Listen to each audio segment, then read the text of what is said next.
Well, there you are. You caught me enjoying a lazy Saturday in the garden. And it is Saturday, and you know what that means. We're going to do a quick review of this garden, then we're going to go to you and we're going to celebrate what's going on in your garden.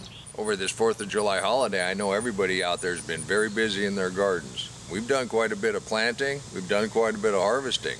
We had a couple friends of this channel take time to send some photos of their gardens. Let's go ahead and take a look at High Desert Sandy Garden, see what they're up to. Joanne and Jenny are working really hard to improve their sandy soil. Donald lent a hand by adding chicken wire to keep the critters out. They had to replant a little bit. And Tony's watermelons are showing their first true leaves. This looks great. Thank you for sharing. Tony, Donald, Joanne, Jenny, we sure thank you for taking the time over the 4th to let us know what's going on in your garden. This looks great. Check this out. I think we're going to get a decent squash.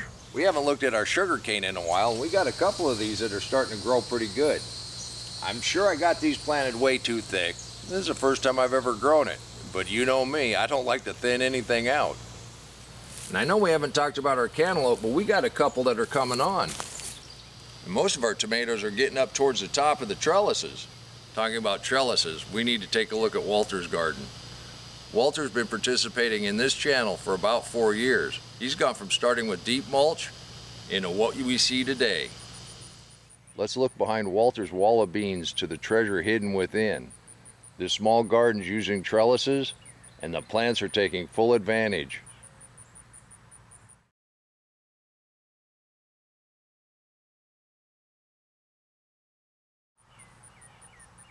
Walter's clever use of trellises shows just exactly how much you can grow in a small area.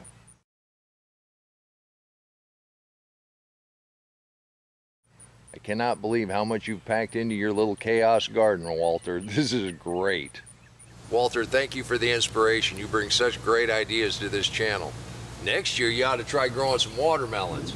And I'm just happy to see we got one of our orange watermelons set. Please leave a comment down below and let everybody know just how much you appreciate them sharing what's going on in their garden. And I do invite you to become a member of this channel. There's no commitment. All you have to do is send in a photo now and again. Help inspire others to grow a garden. And as I keep telling everybody, this is a mixed mulch garden. Now I'm taking everything at blush, and it only takes a couple days for these to ripen up on the counter. And in a mixed mulch garden, the hardest work you're ever going to have to do is harvest. Talking about a deep mulch garden, let's go on down to Texas, Zone 8, and see just exactly what mulch does to your garden in the heat of the summer. Mike and Linda's use of deep mulch in Zone 8 has kept the soil cool, and look just how much production they've got going on in July.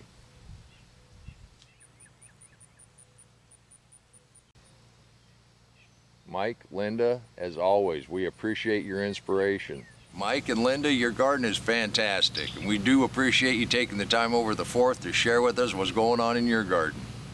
You can do this too, and I do invite you to become a member of this community. Now, if I stay out here any longer, I am going to have to start working. You know, harvesting, the most work you're ever going to do in a deep mulch garden. Till next time, remember, take care of yourself, take care of your family, and God bless you. Come on, let's plant. Let's go plant garden.